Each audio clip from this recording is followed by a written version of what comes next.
আপনাদেরকে বলি, এই হুজুর আমার খুব মহাব্বতের মানুষ না, আমি হুজুরকে খুব চিনি নাই, হুজুরকে আমি খুব দেখি নাই, হুজুরের জেলখানার আগে আমি হুজুরকে দেখি নাই, লেকিন এই হুজুরের জন্য আমি কি পরিমাণ কাঁদছি রব ছাড়া কেউ জানে না।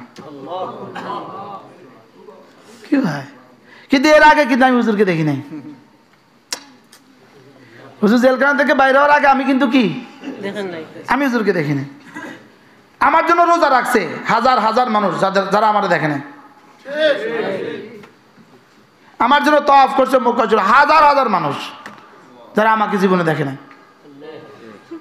যারা আমাকে জীবনে কি একদিন আমি লক্ষ্মীপুর চৌমুনি এক মসজিদে নোয়াখালী আমি আসর নামাজ পড়তে ঢুকছি, তো একটু পরে দেখি যে মোটর সাইকেলে একটা ছেলে ঢুকছে, জিন্সের প্যান্ট পরা শার্ট গায়ে ঢুকা, ও আমার দেখা কান্দা দিস। আমি আপনি আমি ব্রাক ব্যাংকে চাকরি করি, আপনার গ্রেপ্তারি পরে আমি আল্লাহর কাছে দোয়া করছি যে আল্লাহ তুমি হুজুরে উদ্ধার করে দাও, যেদিন আমি হুজুরকে দেখে ওই দিন 1000 টাকা দিয়ে দেবো। সাথে সাথে প্যান্টের পকেট থেকে বাইর করে 1000 টাকা, হুজুর এটা তো আমার ওয়াদা পুরা করতে হবে। নোয়াখালী এক ছেলে বলতেছে হুজুর আমি আল্লাহর সাথে একটা কন্ট্যাক্ট করছি। কি কন্ট্যাক্ট? আল্লাহ তুমি হুজুরকে মুক্ত করে দাও, যেদিন হুজুর বাইরে হবে এদিন থেকে দাড়ি কাটতাম না। কি করছে কি রে,